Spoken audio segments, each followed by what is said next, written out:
Olá, boa noite a todos que estão conosco esta noite, estão conectados aqui através do Facebook, das outras páginas, nas outras salas, através do YouTube do Centro Espírita Allan Kardec de Conchal. É sempre uma alegria estar aqui com todos vocês. Nós vamos dar boas-vindas aqui para quem está conosco. Boa noite, Léo. Boa noite, Paulo. Tudo bem? Boa noite, Cláudia. Boa noite, Paulo. Boa noite a todos que estão em casa.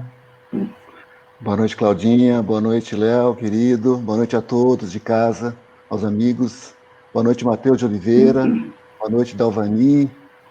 Pessoal que já está conosco aqui. Eu estou aqui com o Renato, com o Matheus também, com o Flávio, com a Nice.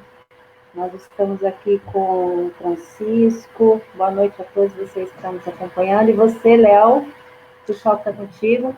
Eu estou aqui com o Carlinhos, né, que está sempre conosco aqui. Um abraço para o Carlinhos. Um beijo para minha mãe, né? Um beijo para minha tia, que entrou agora também, a Neide Veronese, acabou de entrar. Para a Vanessa. Por enquanto é só. Olha aí a dona Neide. Boa noite, dona Neide. Nós estamos aqui com o Flávio, com o Messias. Boa noite a todos. Deixa eu ver com quem mais. Com o Ney também, estamos aqui. Pelo YouTube, Paulo? Temos aqui a Lucélia, o Rodrigo Geraldini, os nossos amigos aqui de Conchal. A Dalvani. Boa noite, pessoal. A Larissa. Bom, já deu nosso horário.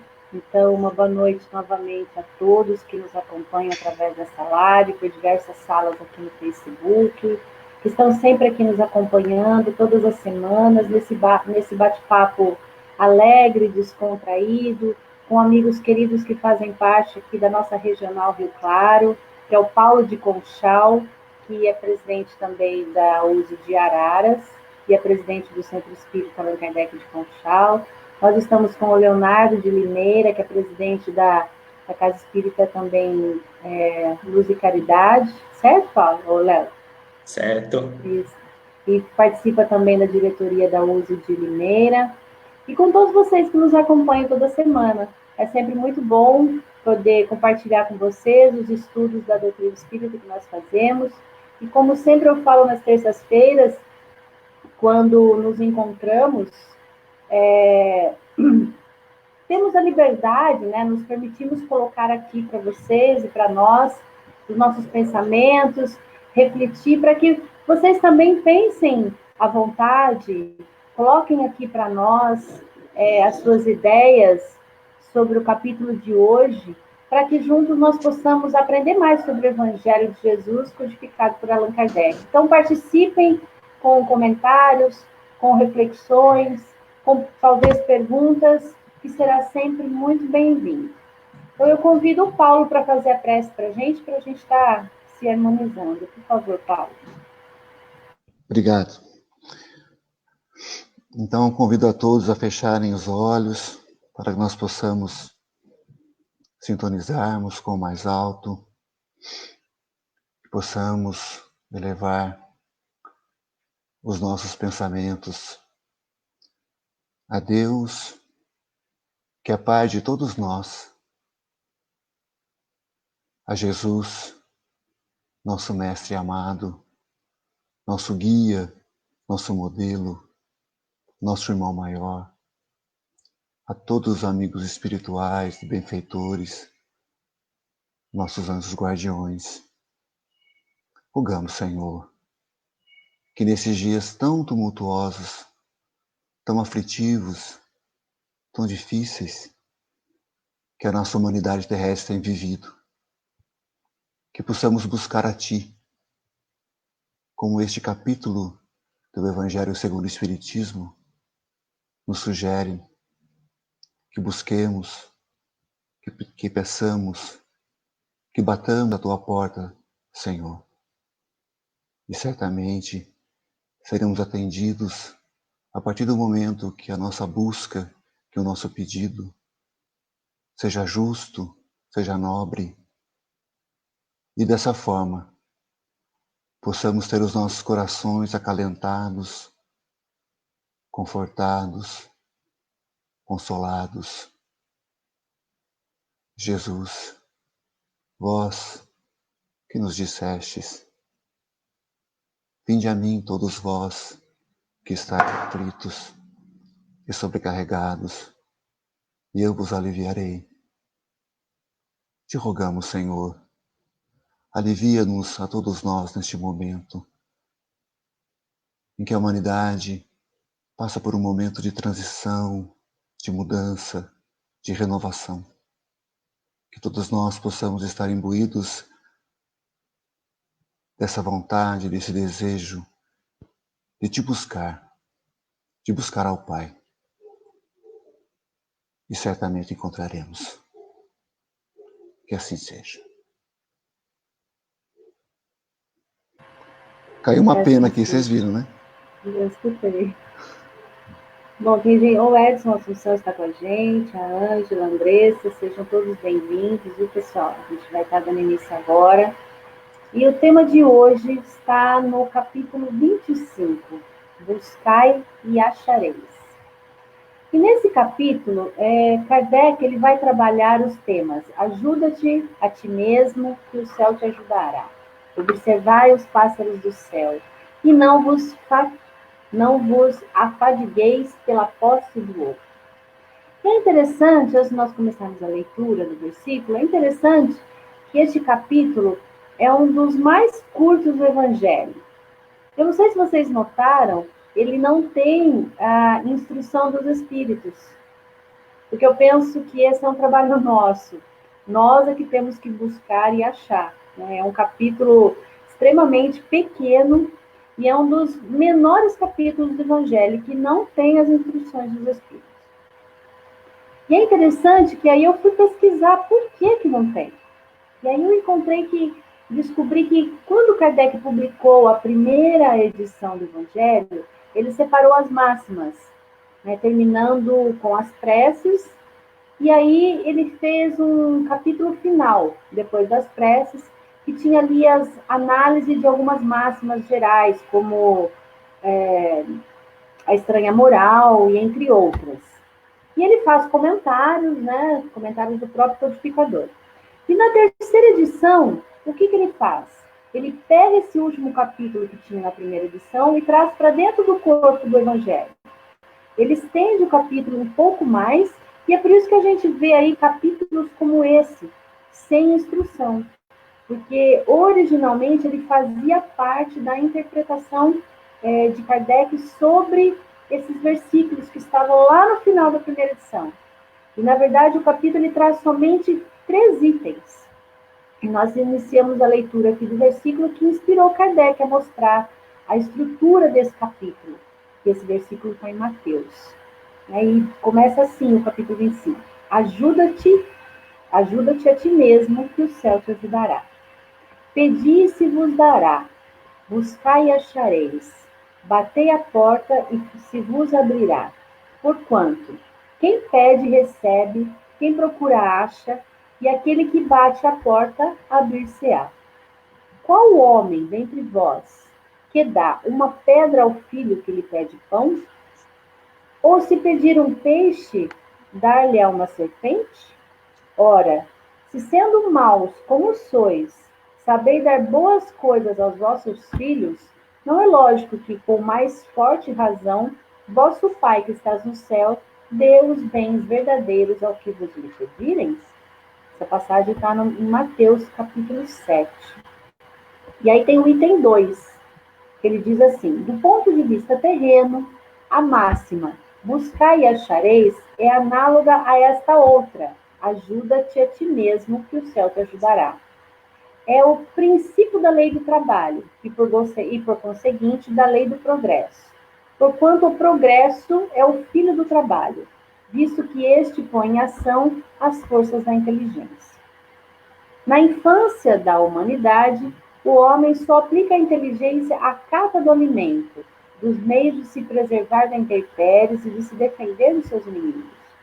Deus, porém, lhes deu há mais do que o ortogol animal, o desejo incessante do melhor. E é esse desejo que impele a pesquisa dos meios de melhorar a sua posição, que o leva às descobertas, às invenções, ao aperfeiçoamento da ciência, porquanto é a ciência que lhe proporciona o que lhe falta. Pelas suas pesquisas, a inteligência se lhe engrandece, a moral que se lhe depura. As necessidades do corpo sucedem às do espírito. Depois do alimento material, precisa ele do alimento espiritual. E é assim que o homem passa da selvageria à civilização. E aí Kardec continua. Mas a gente para por aqui, senão fica muito extensa a leitura. E aí a gente analisa que é interessante como que essas palavras, né, Jesus, ele nos ensina através dessas palavras a oração, a confiança em Deus, a certeza de que ele não nos deixará jamais. Ele também nos ensina a entender que as nossas necessidades, sejam elas coisas materiais ou espirituais, desde que façamos a nossa parte para obtê-las, nós a teremos. E para não deixar aqui a menor dúvida sobre esse ponto, o Mestre ele repete nessa passagem, afirmando categoricamente que todos os que pedem, recebem. Os que buscam, acham. Os que batem, se abrem. E aí muitos de nós supõem que, sendo Deus onisciente, sabe perfeitamente o que nós precisamos, né? E tudo fará por nós sem que nós precisemos pedir ajuda, sem dar conta desse movimento. Só que essas pessoas que pensam assim, que não precisam pedir, né, elas não compreenderam as promessas do Evangelho, pelo menos no meu ponto de vista. E é aquelas pessoas que dizem assim, vamos ver o que Deus prepara para mim, mas não faz nenhum movimento. E aqui ele fala que o ato de pedir a Deus, ele tem um objetivo de nos colocarmos numa posição de humildade, de fé, para que nós podemos perceber e aceitar os benefícios ou não que são enviados por Deus. Mas geralmente a gente não tem muito essa percepção. Ou se temos, vocês podem notar que quando a gente vai pedir alguma coisa para alguém, a gente muda a forma de falar. Nós somos mansos, medimos as palavras quando precisamos de alguém, não é assim? Então, com esse comportamento, muitas vezes quando a gente tem com as pessoas, a gente pretende o quê? Sensibilizar aquele que nós achamos que pode nos ajudar.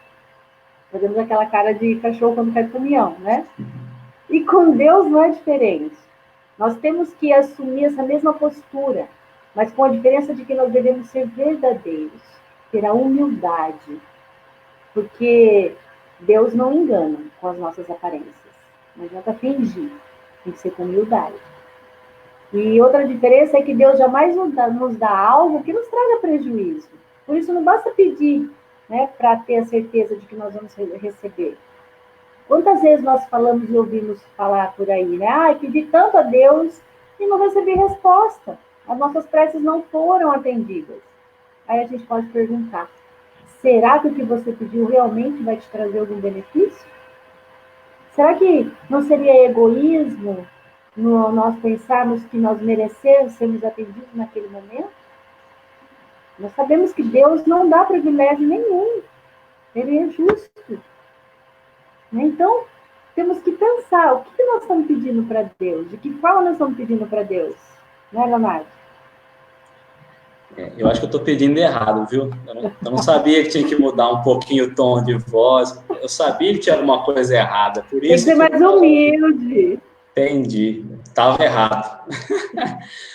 Vale a pena a gente lembrar, trazer para reflexão aqui, que Jesus, quando falava, ele não falava simplesmente para os corpos mortais ali.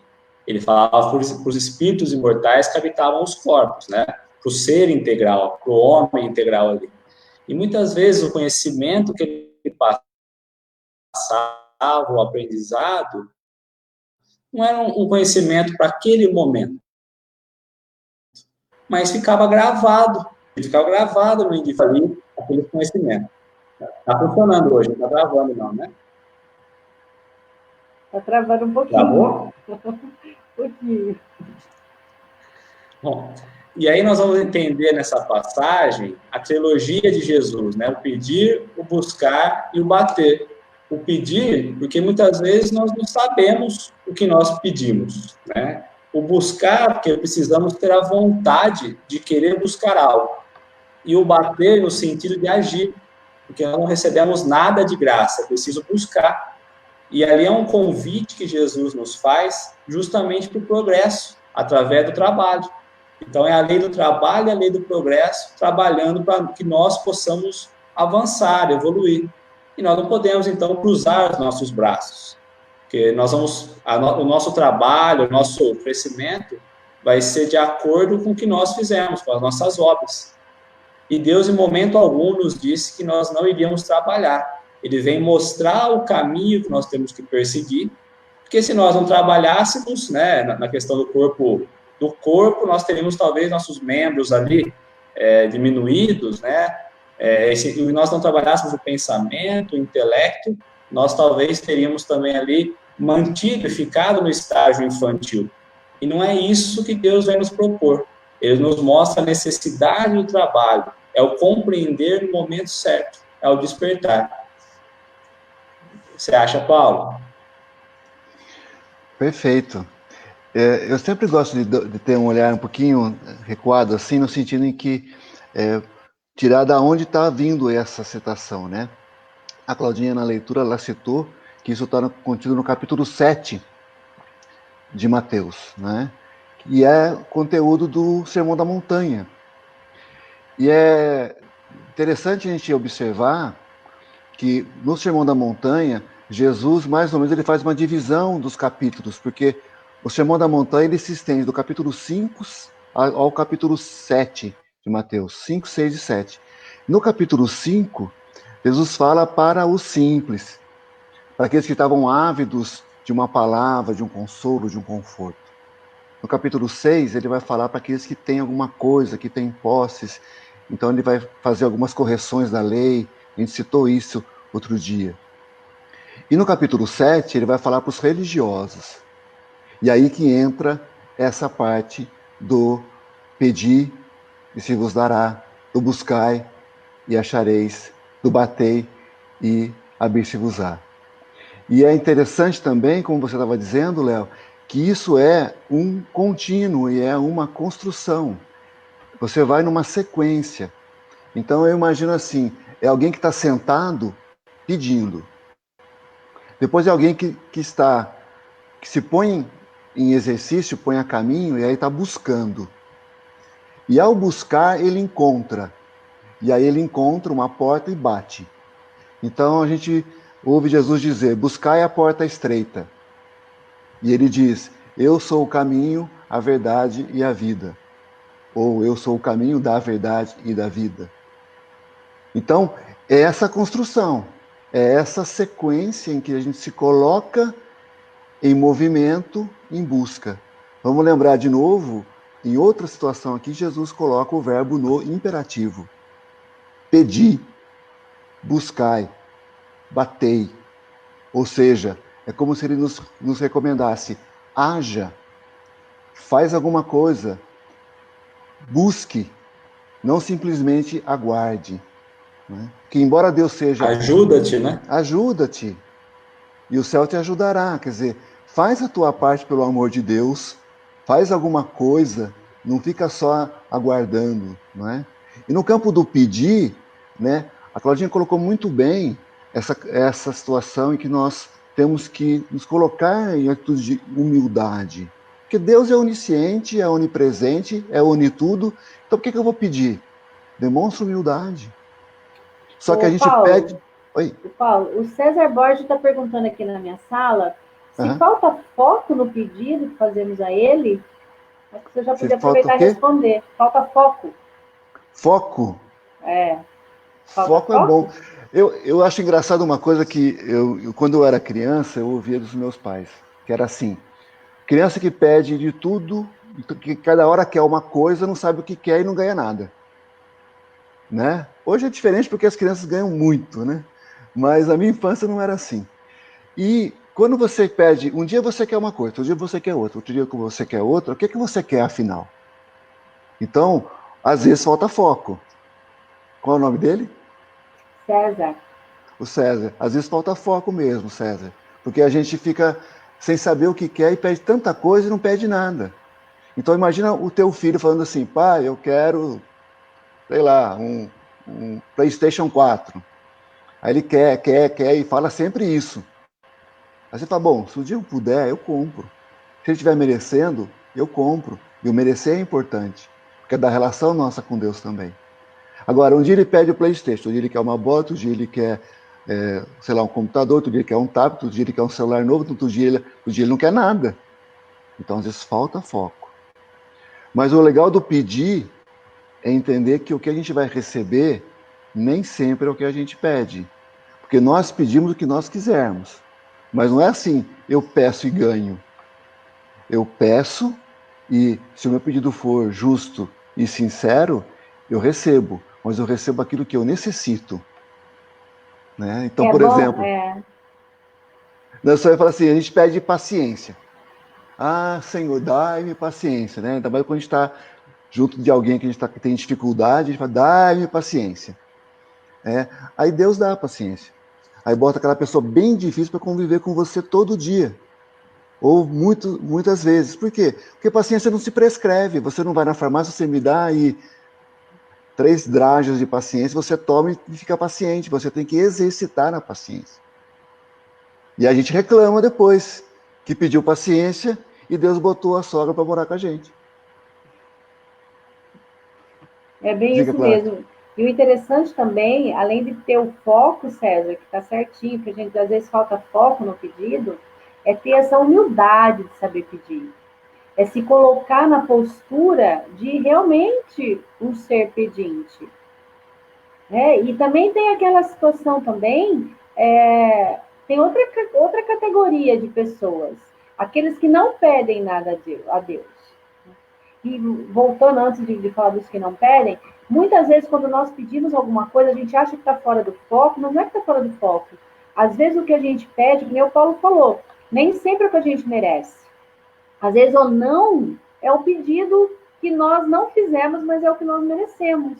É o não.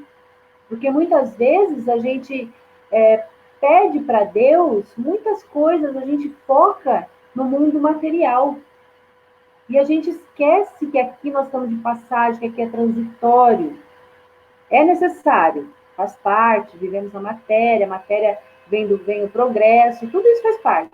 Mas a gente esquece que estamos aqui de passagem. Então, às vezes a gente foca muito em coisas materiais, coisas para o corpo físico, esquecendo que o pedido deveria ser para o espírito. Como Paulo disse, pedir mais paciência, pedir mais tolerância, pedir mais compreensão, pedir uma maneira de entendimento da vida. Mas, como eu disse, existem outras classes de pessoas que não pedem nada a Deus, se acham autossuficientes, confiam apenas em si mesmo, se julgam tudo poder conseguir, só com os recursos da sua inteligência e da sua condição material. Aí esse Deus não castiga, como muitos pensam que castiga, mas Deus não castiga ninguém. Mas, muitas vezes, ele é abandonado às suas próprias forças. Então, as quedas, as frustrações que virão na certa vão fazê-lo sofrer. E aí vai servir para abater o orgulho, fazendo com que ele reconheça as suas limitações e volte novamente o pensamento para o alto. Então, que a gente não seja esse tipo de pessoas mais apáticas, inertes, esperando que Deus prevê tudo para nós. Outra coisa e nem esses outros também, arrogantes, presunçosos, que acreditam não precisarem do auxílio de Deus. Pode dizer, Paulo. Não, eu só ia completar nessa linha do pedido, que nós temos, às vezes, confundimos o reclamar com pedir. A pessoa fica numa lamentação na vida, reclama, como se aquilo fosse um clamor, né? Que reclamar é clamar de novo, tudo bem. Só que é num tom que não é o adequado, né? Então, assim, você falou no começo que a gente, quando vai pedir, a gente usa de certos subterfúgios. Mas para Deus, a gente precisa ter uma condição dessa que é a humildade. Porque quando eu estou reclamando, eu não estou com humildade. Eu estou dizendo assim, eu não mereço isso. E quem não merece isso não está entendendo nada. Exatamente. Não está entendendo a lógica divina, não está entendendo nada. Então, está faltando humildade. Então, o pedir tem por princípio a humildade, que é a base de tudo. Vamos lembrar que Sermão da Montanha começa com bem-aventuranças. A primeira bem-aventuranças, bem-aventurados os pobres de espírito. O que quer dizer? Humildade. Então, de novo na imagem, eu estou sentado, eu estou pedindo. Então, eu reconheci o erro. Agora eu vou começar um movimento de caminhar. Isso é evolução, isso é progresso. A gente vai num processo, a gente vai chegando lá. Até bater a porta, né, Léo? Até bater a porta, né? E como é importante, né, o pedir ali com sinceridade, com fé, com confiança e com fervor, né? Emmanuel vai trazer que súplica sem vontade, sem esforço, é preguiça. Então, às vezes, a gente até pede, a gente é atendido, mas depois a gente tem preguiça de seguir, né? Então, também tem esse detalhe, às vezes não é o foco, é o que vem depois do foco, que é a nossa vontade, e às vezes é a preguiça. Porque nós nos alimentamos ali primeiro das coisas materiais ainda, mas é preciso olhar para as coisas espirituais. E é preciso, às vezes, colocar a parte espiritual na frente da material. Então, quando a gente pede alguma coisa, que a gente possa pedir luz, que a gente possa pedir auxílio, que a gente possa pedir direcionamento, né? Pedir que deixemos de cometer coisas ruins, atos ruins, e saibamos o que pedir de fato. Porque a gente pede tanta coisa material e esquecemos que o complemento disso é justamente o espiritual. Quando nós vamos buscar no livro dos médiuns, no item 291, ele vai colocar lá, se nós podemos pedir auxílio dos espíritos superiores ali. Sim, com certeza. E eles vão atender, desde que seja algo relacionado à parte espiritual, né, relacionado ao progresso da alma. Então é importante a gente entender esse pedir, esse caminhar, esse buscar. Eu acho que é por aí também. E é interessante também que muitas pessoas querem pedir as coisas, mas não querem botar a mão na massa, né? Porque eu acho que em matéria de pedir, obtereis, você tem que fazer um movimento, busca e acharás, bater a porta abre, você tem que ter um movimento até lá.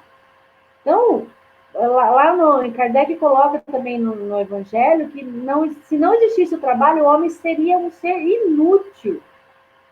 Pensa bem, mas é o trabalho que a gente tem que pensar também, não é só o trabalho físico aqui, o trabalho profissional que a gente tem, é o trabalho no bem, exercer o trabalho no bem.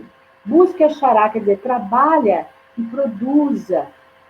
Dessa maneira, diz Kardec aqui, dessa maneira será filho das tuas obras, terá o mérito da tua realização, será recompensado segundo o que tiver feito.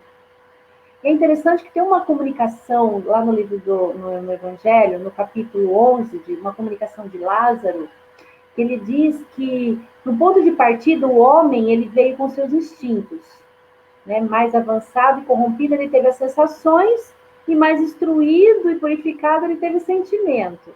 E se nós analisarmos a história da humanidade, nós vamos ver que no seu ponto de partida, o homem aplicava sua inteligência para procurar alimento, para buscar os meios de se preservar das intempéries da natureza, né? Se livrar dos inimigos. E com o passar do século, Deus deu ao homem o desejo de se melhorar. Ele impulsionou a pesquisa, as descobertas, as invenções, o aperfeiçoamento. E aí a ciência veio para ajudar o homem, entendendo as descobertas, traz a cura das doenças, as melhorias para nós. E tudo isso baseado em quê? No esforço do próprio homem. Caso contrário, se nós tivéssemos ficado de braço cruzado, esperando acontecer, cair do céu, nada disso teria acontecido. Estaríamos aqui estagnados, parados, sem evolução. Então, o trabalho traz progresso moral, progresso aqui no nosso meio material onde a gente vive.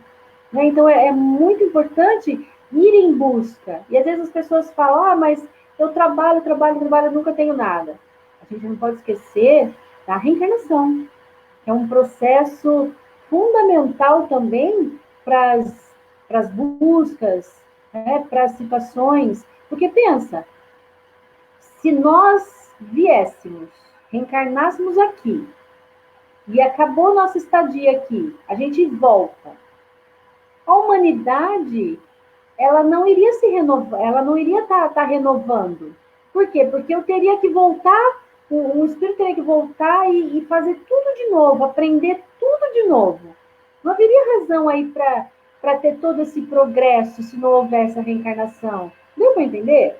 Então, a alma indo, voltando, ela vai já tem aquele progresso já realizado, já adquiriu experiências a mais, e ela vai gradualmente passando, como diz lá no Evangelho, da barbárie à civilização material, e aí depois a civilização moral.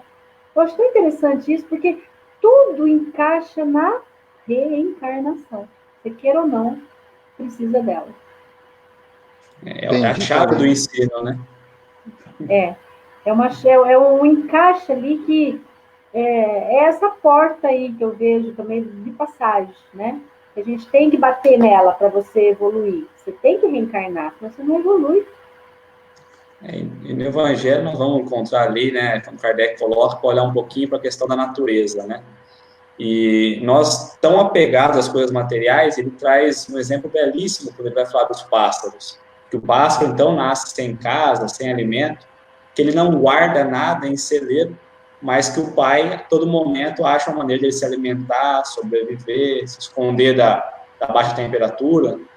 E assim devemos ser nós também, mais confiantes no pai, porque o pai sabe o que nós precisamos e ele a todo momento nos fornece isso. Então é importante a gente ter providência, né? É a providência divina, né, Léo? Eu acho interessante quando a gente juntar as duas passagens, porque nessa passagem do Buscai e Achareis, quando ele vai trabalhar a segunda parte, que ele fala, Jesus diz, né? Qual o homem dentre vós que dá uma pedra ao filho que lhe pede pão? Ou se pedir um peixe, lhe dá uma serpente? Já está levando para essa questão da natureza, e também depois ele avança aí Kardec sabiamente coloca essa passagem, né, observai os pássaros do céu, nesse mesmo contexto, nos falando da providência. Divina, né? Então, nos dois sentidos existe a providência divina, mas não é a providência divina gratuita e sem inconsequente. É a providência divina que nos dá aquilo que nós necessitamos e aquilo que é para o nosso bem, né? Porque ele não vai dar serpente se você pede peixe, porque a serpente pode ser nociva. Então, a gente observar quais são os elementos que ele usa. Jesus não usa de elementos de forma tola e sem um propósito mais profundo, né? Então, se ele fala que ele não vai dar pedra, se pede pão, então o pão é alimento para a nossa alma, para o nosso espírito, não vai dar algo que não vai nos alimentar. Quando a gente pede peixe, e também tem todo o simbolismo do peixe, né, com o cristianismo e tudo mais, mas nós nem vamos entrar por essa seara, mas não nos dá a serpente, nos dá o peixe. Então, é uma construção, né? É muito bonito isso. E aí vai levar, depois Kardec coloca neste capítulo a questão da providência divina, que é belíssimo também. Eu acho essa passagem das mais poéticas de todo o Evangelho. Acho lindo. E ela fala aqui, observai as aves do céu, né? Não acumulem tesouros na terra, onde a ferrugem os vermes comem, os ladrões roubam. E ele fala muito aqui, como o Léo já tinha falado, como você também falou, é bem poético, ele fala da alegoria da providência, que nunca deixa ninguém ao abandono. Só que aí a gente também pensa, né?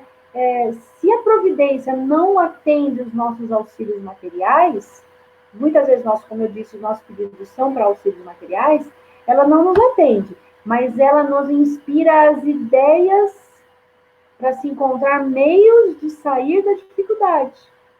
É esse tipo de ajuda também que a gente dá. E lá no item 9 da terceira parte, ele fala que não vos afadigueis pela posse do ouro. Pela posse do ouro, a prata ou qualquer outra moeda. Não prepareis sacos para viagem, nem calçados, nem cajados, Portanto, aquele que trabalha merece sustentado.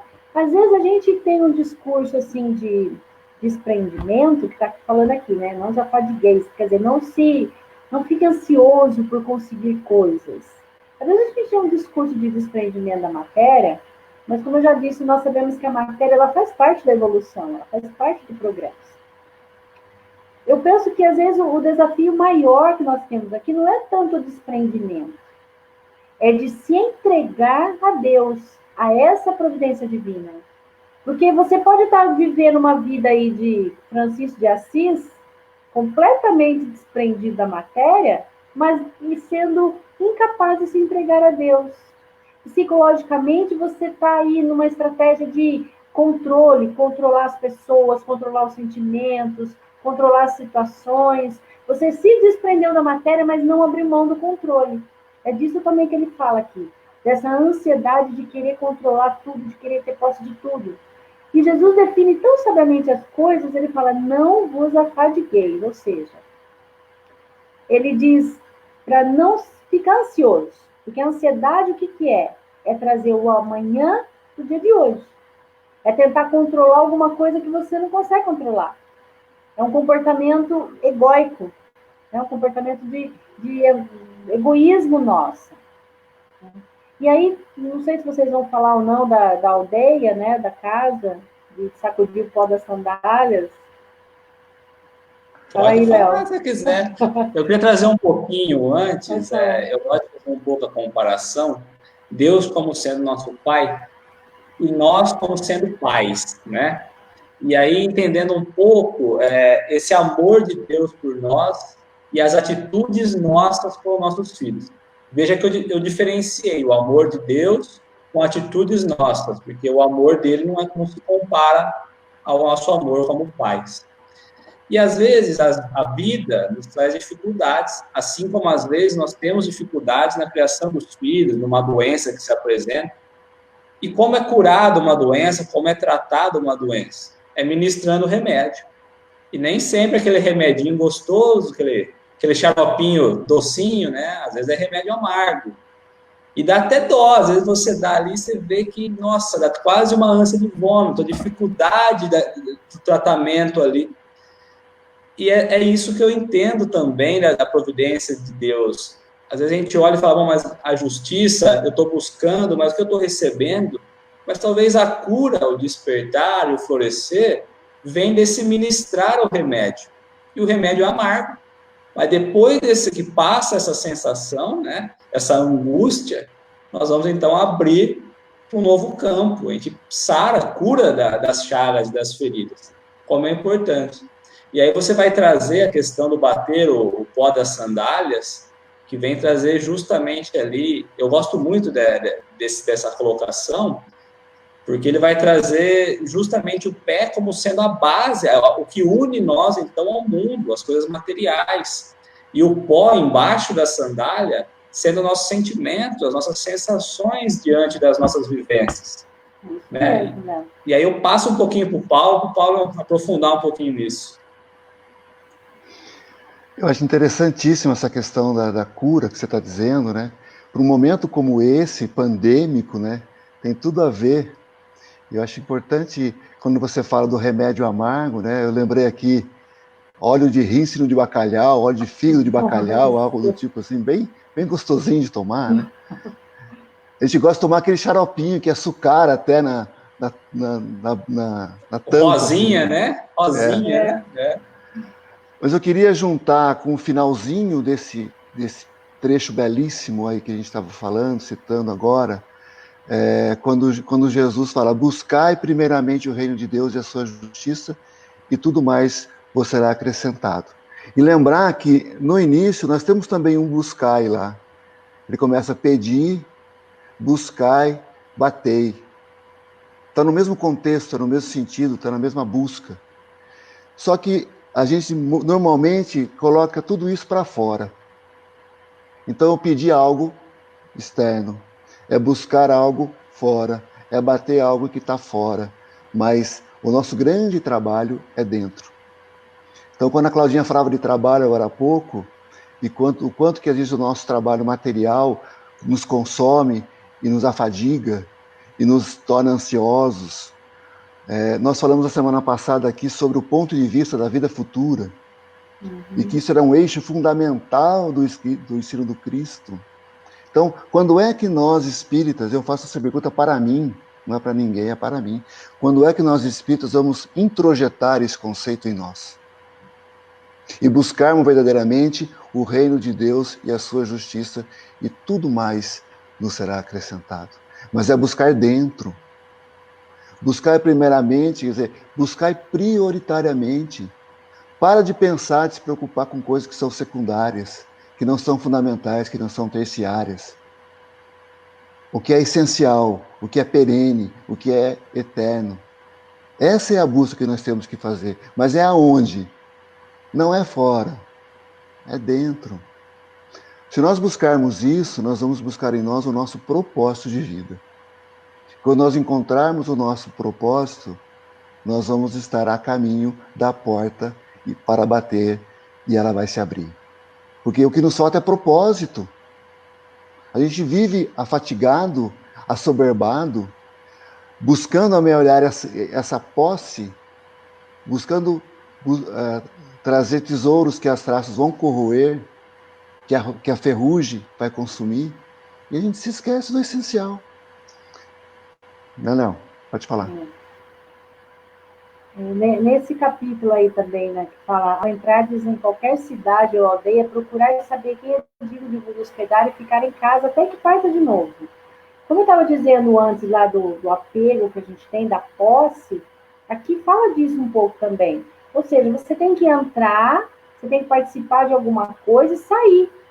Quer dizer, a gente quer ficar, a gente quer ter posse das coisas aqui materiais. Mas, na verdade, a gente tem que deixar fluir. E ele fala, entrando na casa, saudai-a, né, que a paz seja nesta casa. E se a casa não for digna, a vossa paz, vira, sai, né, sacode a sandália, né, e deixa a poeira dos vossos pés. O que quer dizer isso que o Léo falou? Sacudir a sandália dos pés, que é a nossa base, que é nós, espírito, é sacudir o pó, é deixar de conservar as mágoas, o ressentimento. Não deu certo? Sacode a poeira, que nem aquela música, né, do Zeca Pagodinho, né, Paulo? Levanta, sacode a poeira e dá a volta por cima. Volta por cima. Então, é sair, é deixar a mágoa, deixar de ressentimento. Não tem que ficar magoado, ressentido. Como disse uma vez Emmanuel para Chico, Chico, as pessoas não são obrigadas a gostar de você. Uma vez Chico estava meio balançado, as pessoas criticavam, ele falou, ninguém é obrigado a gostar de ninguém. Né? Então, é deixar de querer ter posse das coisas, é querer deixar de dominar as coisas, as pessoas. Não deu certo? Sacode, deixa, sai. Né? Não guarda ressentimento nesse capítulo. E o tempo... Lê o comentário... Não, desculpa, eu ia pedir para você ler o comentário depois, você lê o comentário do Mateus. Por favor, Léo. As aves do céu não acumulam em celeiro. Ele vem falando dos alimentos, né? Quando ele vai trazer dos animais, né? Olha a natureza, olha os animais, né? As aves do céu não acumulam em celeiros, ademais semelhantes aos homens. Elas trabalham pela edificação do ninho e voam infatigavelmente para zelar pelos filhos, doando-lhe a lei de caridade pelo ninho familiar. Eu acho que é bem propício, né? E trazendo um pouquinho, ele vem trazer depois nesse item que nós estamos falando, a importância de entender aonde se hospedar. E aí eu venho trazer um pouco referente a buscar e achareis, porque se nós buscamos o bem, nós vamos encontrar o bem.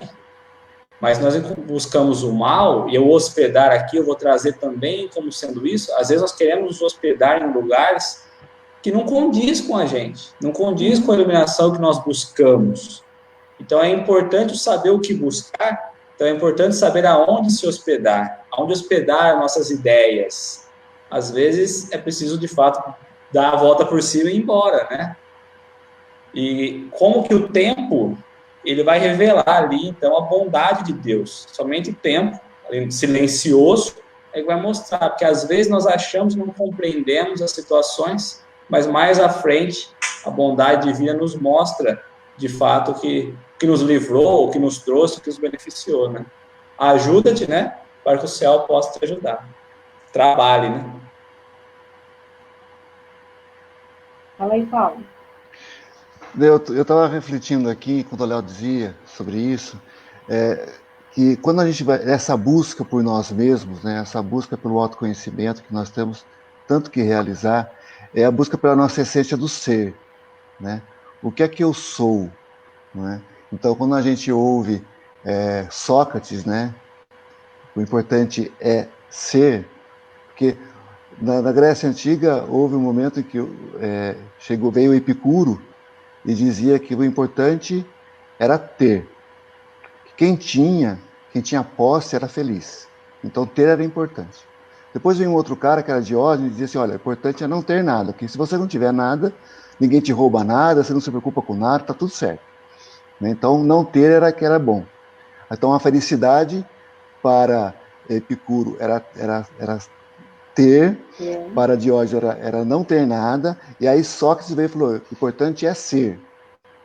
Aí vai, tá bom, legal, entendi, muito bonito, mas ser o quê? O que é que eu devo ser? Então aí é a busca do propósito. Daí é o buscar primeiramente o reino de Deus, e Jesus disse em outro momento que o reino de Deus está dentro de vós. Então a gente pode substituir e colocar, buscar primeiramente o que está dentro de vós, para você buscar o teu propósito, e aí eu vou responder, voltar na questão do César, do foco, né? Que o que a gente muito precisa hoje, neste mundo de tanta informação e tanto conteúdo, muitas vezes nada mais é do que foco, para saber qual é o nosso propósito e para buscar o que nós precisamos ser. Então, o que que eu sou? Eu sou pai, eu sou espírita, eu sou, qual é a minha profissão? O que que eu sou? Isso que eu já identifiquei que eu sou, eu vou ser da melhor forma que eu puder. Então, eu acho que isso é a busca pelo nosso propósito. E aí, quando você encontra isso, você para de dar importância para as coisas desimportantes. Aí você foca do que realmente te importa. Porque eu comentava isso outro dia, que a gente hoje, com tantas opções que nós temos, de conteúdo, de tecnologia, opções, né? Vocês não, que vocês são bem novinhos, mas eu sou da época em que você tinha meia dúzia de canais na televisão. Eu sou da época que você poder ouvir uma música e gravar ela, você tem que ficar ali no rádio esperando tocar, né? E no play rec e clec. E torcer para o cara não falar nada, né? É verdade. Não anunciar o número da rádio, né? Para o Silvinho Stardom falar assim, 7,8. fraternidade, é o que eu ouvia muito, fraternidade de Araras. Então, hoje você abre no celular o Spotify, você tem zilhões de música. Deezer, tantas outras plataformas.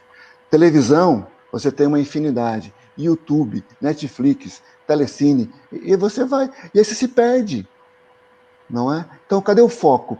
E esse é o nosso problema. E a gente fica ansioso, porque não dá conta do conteúdo. Então, se você hoje, por exemplo, bobear, você entra, por exemplo, no Instagram e passa uma hora ali assim, ó. Se você começar a assistir uma série e não se policiar, você emenda um episódio no outro. Então, foco. O que eu quero? O mundo material nos encanta com muita facilidade. Então, mas o mundo material hoje, Claudinho, eu quero dizer, é que ele está com tantas mais opções. Sim. Que demanda de nós termos mais foco do que os nossos pais. É um esforço maior, né? Muito maior, eu penso, muito maior. Porque é muita demanda. É muita.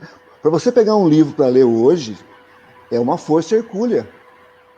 É verdade. Para quem não tem o hábito da leitura. Para quem já tem um hábito e gosta, muito bom. Mas para quem quer adquirir esse hábito, gente, você pode observar, as crianças de hoje não leem mais. Não leem. Eu tenho sobrinhos que estão com 8, 9, 13, 14 anos. Você pergunta, que livro você está lendo? Que livro? Não estou lendo. E aí cresce essa geração. Né? E aí a gente tem que lembrar que o Evangelho, quando ele fala buscar e achareis, bater, abrir-vos-á, significa a compreensão moral. é pedir a luz para clarear o nosso caminho, para nos fortalecer, pedir força para resistir ao mal.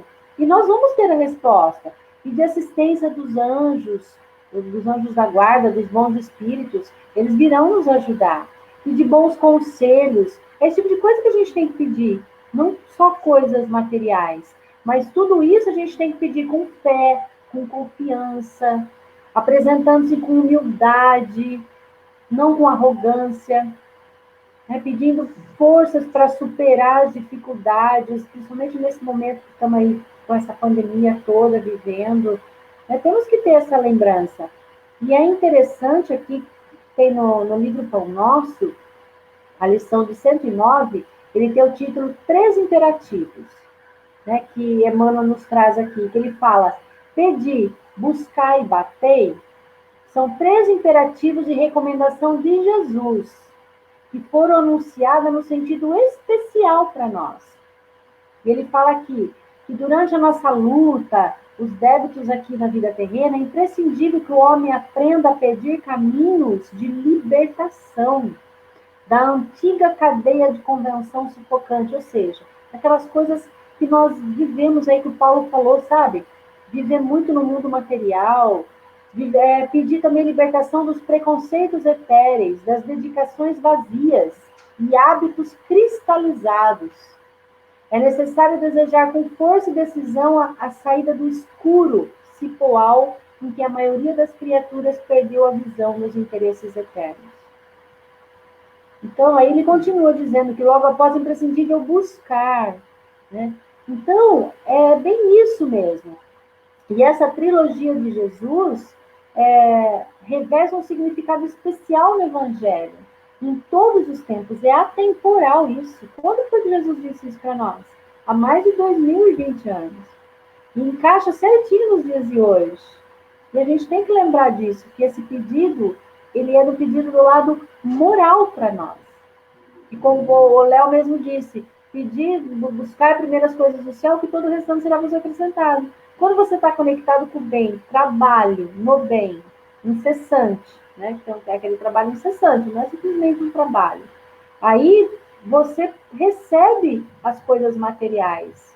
Se for do seu merecimento, se estiver lá no seu projeto reencarnatório, né? Se tiver tudo dentro do propósito, para o seu crescimento, para o crescimento coletivo, as coisas vão acontecer. Acho que é preciso despertar ali que a vida é muito mais que o alimento, né? E o corpo muito mais que a veste. Quanto mais nós semearmos ali, quanto mais nós trabalharmos, maior é a chance de colher. Então, acho que é com essa fala que eu finalizo, inclusive, também.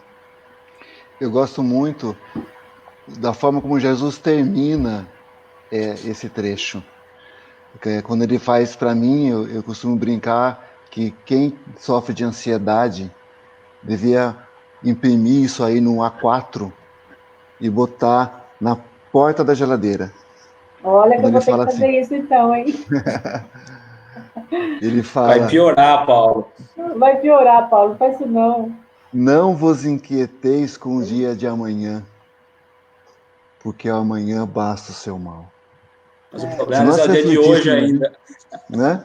Se nós refletíssemos nisso, todas as vezes que estivéssemos ansiosos, mas com profundidade, nós meditássemos sobre isso, a ansiedade estaria curada em nós. Né? Porque não vos inquieteis com isso, meu Deus do céu. Por que a gente se põe tão inquieto? Porque a gente é tão apegado nas coisas e nas pessoas.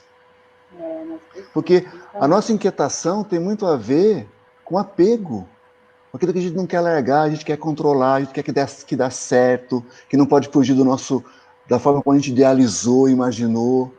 Né? Ó, o César está escrevendo aqui, ó, boa, ficamos ansiosos e não damos conta do conteúdo e ficamos sem entendimento. É isso mesmo. É aquilo que o Paulo estava falando, que eu vi agora que está aqui na minha sala. É muita coisa para a gente dar conta, né? É muita coisa. Ele vai falar que o correio de Deus nunca falha, né? Nunca para. Não. Então, acho que é bem isso, né?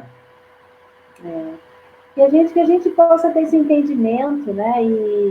E lembrar de que observai as aves do céu, né? Elas não precisam de, a gente não precisa de muito, né? E aí ele fala também, tem uma parte lá que ele fala, não acumulai tesouros no céu, não, acumulai tesouros no céu, onde a ferrugem não come, porque lá onde está o tesouro, está lá o teu coração. Ou seja, o que ele está querendo dizer aí? Acumula coisa dentro de você, acumula coisa no seu espírito, nos seus sentimentos, trabalha para que esses sentimentos fiquem bons, né? Tira essa ansiedade aí que é difícil, né, Paulo? Mas a gente tem que ir buscando, né? E essa colocação de Jesus, esse ensino de Jesus, eu acho tão importante quando ele fala assim: aonde está o vosso tesouro, aí estará o vosso coração. E as pessoas ficam pensando assim: para onde é que eu vou depois que eu desencarnar? Aonde está o vosso tesouro, aí estará o vosso coração. Então, Quais se são os sentimentos você... que você alimenta? Para onde você vai é o sentimento que você alimenta. Não é? Não é? Então, se assim, se eu tenho um grande apego pela minha casa, por exemplo, eu vou tornar minha casa muito bem assombrada. Porque Vai. o meu coração vai estar aqui, vou estar assombrando muito bem, não é mal, é bem assombrada, porque eu vou estar assombrando muito bem, não é? Ah, é Então, verdade. isso é apego. Então a gente tem E que aí, desapegar dessas coisas. você que trabalha com imóvel, Paulo, tem muito isso, né? Aquela casa que não aluga, nem se você fizer uma coisa, né? Ela não aluga, por que será? Não? Tá ali muito É, bem assombrada, né? muito bem assombrada, muito bem assombrada. Irmãs Fox, né? Comer tudo. É, as irmãs falam. Aliás, a gente tem que ser grato às casas bem assombradas, porque tudo começou. Nós estamos aqui falando de espiritismo, hoje começou com uma casa bem assombrada em Hydesville, né? Verdade, bem lembrado. Sobre apego, eu lembrei de uma historinha que eu escutei muito tempo atrás, do André Luiz Ruiz de Campinas, que ele conta que havia um discípulo hindu em que ele ouviu muito tempo o seu mestre falar sobre o apego. E de tanto ele ouvir falar sobre o apego, que um dia ele resolveu cair no mundo com duas sungas, aquelas sungas indianas. Já contei isso aqui? Não. Bom, se eu já contei, me desculpem. Mas enfim, é que eu gosto tanto dessa história que eu falo ela sempre. E aí ele cai no mundo com uma sunga na cintura, uma sunga na cabeça e só. E ele sai andando e ele se alimentava do que as pessoas lhe davam, ele bebia o que as pessoas lhe davam, dormia onde as pessoas permitiam, e assim ele foi durante alguns anos para treinar o desapego. Apego. Muito bem, depois de tanto ele perambular pelo mundo, ele sempre chegava num riacho, por exemplo, num rio, ele tirava a sunga que estava na cintura, pegava da cabeça, punha na cintura, ia no rio, lavava a que estava na cintura, amarrava na cabeça, seguia a viagem, e assim ele foi anos e anos. Até que um dia ele falou, bom, agora deu, né? Agora eu vou voltar para minha cidade. Quando ele volta para a cidade dele e vai procurar pelo seu mestre, ele não encontra e começa a perguntar e dizem para ele assim, olha, teu mestre está trabalhando naquele palácio lá. Porque naquele palácio, não pode ser o meu mestre. O meu mestre que me ensinou o desapego não pode trabalhar naquele palácio. Não, ele está morando lá, pode ir lá que ele está lá. E aí ele se põe em marcha e já pensando, né? E já vai ali alimentando, né? Tudo que ele ia dizer de desaforo para aquele mestre. Ele chega no palácio, bate a porta, vem um serviçal, o atende. Ele pergunta, fulano de tal, meu mestre, assim, está morando aqui? Está. Está, tem certeza? Está. Queria falar com ele. Olha, ele está nesse momento dando uma aula lá nos Jardins. Mas eu estou vendo que você está todo empoeirado, está cansado, você não quer entrar e tomar um banho até que ele possa se liberar? Não, por favor. Aí ele entra, e aquele palácio suntuoso, ele vê aquelas colunas e tudo mais, e aí ele vai aumentando aquela coisa do ódio, né? Não é possível, meu mestre. Quando ele chega no quarto, aquele quarto suntuoso, um banheiro luxuosíssimo, uma banheira, e aí ele aproveita, toma um banho, ele lava a sua sunga, pendura, Troca. pega a outra que estava na cabeça, que estava seca, veste na cintura e vai lá para os jardins. Quando ele chega no jardim, tem uma fileira de cadeiras enorme, e ele se senta lá no final da fila, e lá na frente está o seu mestre, falando sobre o quê? Desapego. Sobre o apego e desapego. E aí, dali a pouco, ele está ouvindo e ele fica ali raivoso, passa um serviçal e vai lá cochicha alguma coisa para o seu mestre. E o mestre fala para ele assim, fala para o serviçal, agora não, agora estou ocupado, isso é mais importante. Vai um serviçal embora, né? Dali a pouco vem um segundo serviçal e fala um pouquinho mais assustado, mais baforido, né? E aí o mestre repete, olha, eu estou ocupado, nesse momento o ensino é mais importante. Dali a pouco vem um terceiro serviçal correndo, desesperado, e aí já tão ansioso, e começa a falar alto, e aí as pessoas que estavam sentadas nas cadeiras ouvem o que ele estava dizendo. E o mestre responde, já disse, o mais importante é o ensino neste momento. Só que a notícia era que o palácio estava em chamas, pegando fogo. Quando essa notícia chega para esse discípulo, que tanto treinou o desapego, ele sai correndo desesperado. Ai, a minha sunga, a minha sunga. E é bem por aí mesmo, não é? Entendeu nada, né? Entendemos sim. Nada. Não, o discípulo. Ele não entendeu nada. É aquilo que eu falei quase no início, né? Tem pessoas que vivem aí uma vida franciscana, mas que não tem o desapego. Ela tem o externo, ela quer mostrar para as pessoas que ela é desapegada, mas ela, no seu íntimo, não tem esse desapego. É muito bom. Não fechou com música hoje, Paulo, mas fechou com história. Desculpa, é meio extensa a história, acabei tomando muito tempo com ela. Não, foi ótimo. Não, foi bom demais. Foi ótimo. Mas sobre música, eu lembrei de uma do Lulu que eu gosto muito, falando da cura. Ele fala assim, existirá em todo o porto, tremulará a velha bandeira da vida, acenderá todo o farol, iluminará uma ponta de esperança. Uau, muito a cura. Bom. É a cura. É aquilo que a gente está precisando hoje. Então, acho que valeu. Fica aqui o nosso agradecimento a todos que participaram nas outras salas. O Mário aqui mandou um abraço para todos. O César, que está aqui com a gente, a Nilva, a Mara, tantas outras pessoas que estão aqui na sala com a gente, na sala de vocês aí também. A nossa gratidão por participarem. Estejam conosco aqui na próxima terça-feira para mais um bate-papo sobre o Evangelho segundo o Espiritismo. E um beijo no coração de todos. Uma excelente semana. Muita luz, muita paz, muita reflexão. Um beijo a todos aí. Obrigado pela oportunidade. Um beijo a todos. Um beijo, Claudinho. Um beijo, Léo. Beijo. Obrigado, pessoal. Até semana que vem. Beijo.